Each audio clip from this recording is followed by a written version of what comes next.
Hello everyone. My gosh, we have had a ton of trades so far. We talked about Tarasenko so far. We've talked about Mantha. We've had a couple more NHL trades to discuss, and some of them are extremely huge. We're going to touch on two of them. One involving the Avalanche and the Sabres, one involving the Avalanche and the Flyers, and a signing in Philadelphia. We'll get to all of that coming up right now.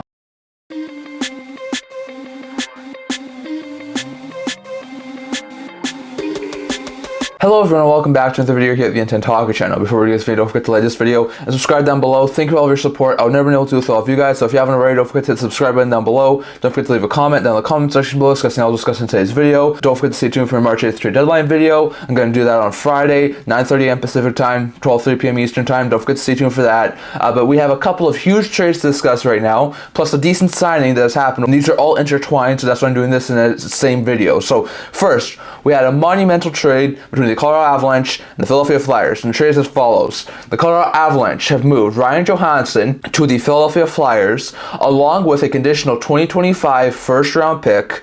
In exchange, the Colorado Avalanche have gotten Sean Walker and a 2026 fifth round pick. So this is a pretty good deal for both sides. We'll start with the Colorado Avalanche. Now we'll get to the reason why they sort of made this deal in a couple of minutes, but for the Flyers, they get Ryan Johansen. He was brought in last offseason to be the second line center for the Colorado Avalanche. They didn't see Newhook as being a fit. They moved to Montreal. They brought in Johansen at 50% of his contract retained, so that was a pretty good move there for the Avalanche.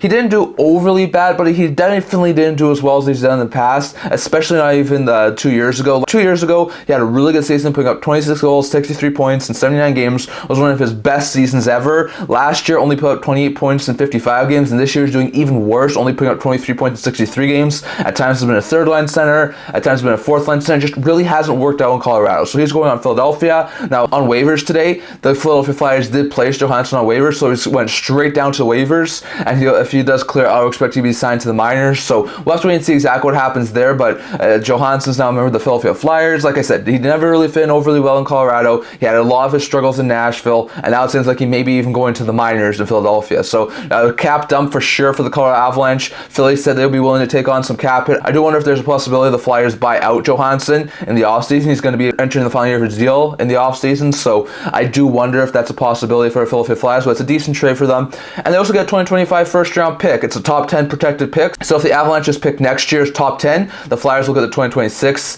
first round pick that's unprotected. So it's not a first round pick for this year's draft, but it's an extra first round pick, and the Flyers are able to get it. So it's a very good pickup there for the Flyers. They take on a cap dump and Ryan Johansen. They move Sean Walker, and they get a first round pick, even though it's next year's draft in return. So it's a pretty good deal for them. Like I said, Johansen's on waivers. He'll probably go down to the minors, or he could be in the NHL level. I do think there's a possibility he could be bought out next offseason. So we'll have to wait and see on Johansen, but this is a fantastic deal for the Philadelphia Flyers to get a first round pick and Johansen, even though he's a bit of a cap dump right now, for moving Sean Walker. Meanwhile, for the Avalanche, they get a decent pickup here. They got a 2026 fifth round pick, so it's a fifth round pick down the road for the Colorado Avalanche. They could use it to make another move. They could draft someone with it a couple years down the road. We're not sure exactly where that pick's going to be, so really good stuff there for the Avalanche to get another draft pick to help their draft capital. But then they also get the prize piece of this deal, and that's Sean Walker. Now, there was a lot of talk about Walker being a potential trade target for a couple of teams. Walker was number 8 on my recent trade bait board, so he's now off. That's a fantastic piece of work there for the Colorado Avalanche. Now, we'll get to the reason why they did this in a second, but for the time being, Walker's a fantastic defenseman. He can play left side, he can play right side, he can strengthen that blue line. We know they had a really good defense going into today. They did make a subtraction, which we'll get to, like I said, in a second, but this is a really good move. Walker had, for the most part, been a solid third pair defenseman with the LA Kings, was moved to Philadelphia last year, and so far this year he's on pace to have a career high. He's played in 63 games, he's put up 22 points, too shy of his career high. If he gets 3 more points, he'll get up to his career high, so it's a fantastic piece of work there for the Colorado Avalanche. So they get a solid second pair, third pair defenseman, someone who could be a 4 or 5 on the Colorado Avalanche team. With their depth on defense, that's quite possibly could be a 5, so we'll see exactly where he fits in Colorado, but the Avalanche get a solid top 4 or third pair defenseman in Sean Walker, a 2026 fifth round pick, and in exchange they're able to dump off the Ryan Johansen contract to Philadelphia, and Philly also gets a 2025 first round pick that's top 10 protected for their services. So that's a really good move there for both sides. Now we'll get to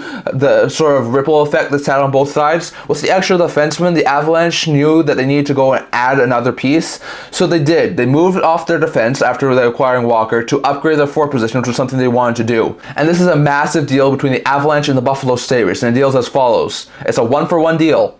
Bowen Byram saying to Buffalo, Casey Mittlestadt is saying to Colorado. So this is a really good move for both sides. Now, I know I've seen a lot of Buffalo Sabres fans say this is not the sort of move they wanted. Byram is another puck-moving defenseman. They already have Dahlin, Power, Samuelsson. They don't need another guy like that. But I think Byram could be a really good fit in there. I think he has a little bit more defensive capabilities than guys like Dahlin or Power. He can play both sides. He can play left side. He can play right side. He's a really good versatile defenseman. He's another young defenseman. He signed for this year, plus next year a $3.85 million cap, and then he's an RFA. So they are still able to keep him under contract for a long period of time. That's going to be a fantastic deal. Now, if you add Byram to that decor, it looks scary. I mean, you got Power, you got Samuelsson, you got Dahlin, you've got Byram now. I mean, I know these guys are all four are left side defensemen, and there's a very likely chance that some of them will have to play their offsides, but that's a scary decor, and it's a fantastic young decor for the Buffalo Sabres. So as much as I know some Buffalo Sabres fans have not liked this deal, moving Mittlestadt for Byram, I think it's a pretty decent trade. So far this year, Byram has 20 points in 55 games. Like we said before, he's had injury history. He's not been able to get into all the games for the Colorado Avalanche over the past couple of years. So it's a really good move there, in my opinion, for the Buffalo Sabres. I know it cost them Casey Mittlestadt, but this is a fantastic puck-moving defenseman who I think is going to round out perfectly the top 4D. And I know that he might not be the best defensively, but I think could be a really good piece that they could keep long-term. So fantastic move there for the Sabres side of things. Now for the Avalanche side of things, they've been looking for a second-line center. After Kadri left, they tried to have Newhook be their second-line center. Never worked out. Moved him last offseason. Brought in Johansen. He was supposed to be second-line center. Just barely played second-line center minutes this year, so they moved on from him in that earlier deal we talked about. And with the addition of Walker, already having guys like Manson and Girard on top of that amazing top pair on the Avalanche's decor, they didn't really need Byram at this point in time, and it was able to allow them to go get Casey Mittlestadt. Now, Mittelstadt's in the final year for a 3-year, $2.5 million AAV deal. It's a fantastic deal for the Mittelstadt with the way he's been producing over the past little while. He's going to be an RFA with ARB rates in the offseason, so they are going to have to try and re-sign him. But this is a fantastic deal. I mean, Mittelstadt has been the Sabres' leading goal scorer for basically the entirety of the season. He's been one of the best players on that Sabres team. Last year, he had a fantastic season, playing in all 82 games, putting up 59 points. This year, just one goal shy of his career high in goals with 14. He's at 47 points, which is only 12 back of his career high, which he hit last year. And I think he'd be a fantastic fit with Colorado. I mean, he's playing with some of these younger players in Buffalo, some really good players, but he'll have the chance to play with guys like Nichushkin, Lehkonen, Rannon, maybe even Landeskog if he was to come back for the playoffs or next year. So there's a very likely chance that Mittelstadt can play with some extremely talented wingers in Colorado, and I think he may be the second line center that this Colorado Avalanche team desperately needed. So a fantastic move there for both sides. The Sabres give up a solid second line center, but they're able to get another young defenseman who should be able to round out that top four. The Avalanche have to give up a really good young defenseman, but they get their second line center that they've been looking so long for. So I think this is a really good deal for both the Avalanche and the Sabres. And then lastly, here as part of the Philadelphia thing, they moved Sean Walker. They got Ryan Johansen. Moving Walker allowed them to sort of focus in and try and get a Seeler extension done, and they did. Nick Seeler, who can play both sides of the decor.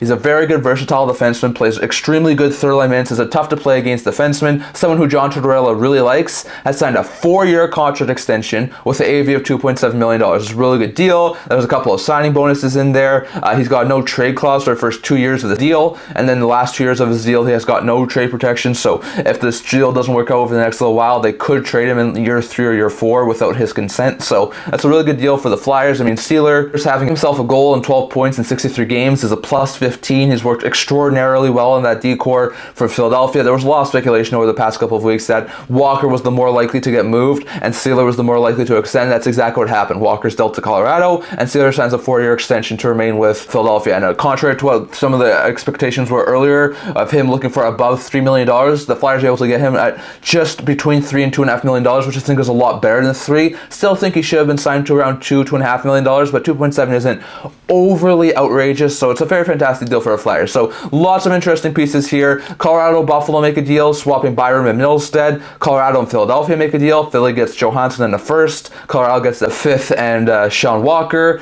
And then Philadelphia goes around and signs Nick Seeler, who was 37th on my recent trade bait board, to a 4-year extension and takes him off the market. So really good moves there for these things. I'd love to hear your guys' thoughts on all of this down in the comment section below. Who wins the Mittelstadt Byram deal? In my opinion, I think it is the Avalanche getting their second line center Mittelstadt. I think he'll be a fantastic fantastic fit. Although I think Byram will be a good defenseman, I think it is a little bit much to have the Sabres get their best goal scorer, so it is a little bit rich in my opinion for the Sabres, but it's a good deal for both sides. Who wins the Colorado Avalanche Philadelphia Flyers deal? In my opinion, I think it's the Flyers. They utilize their cap space to take on the Johansen contract, move Sean Walker, who they probably weren't bringing back, and they are able to get a first-round pick in next year's draft in return for it. So it's a very fantastic move there for the Flyers. I do think, though, that the Avalanche are able to get a really good return here by offloading Johansen's contract to bring in Mittlestadt, and then go out and get Walker to replace Byram. So it's a very fantastic move there for the Avalanche. And what do you think of the Seeler contract? Is it too much? Is it too little? What do you think of 4 years times $2.7 million for Nick Seeler? So definitely, let's hear your thoughts on all that down in the comment section below.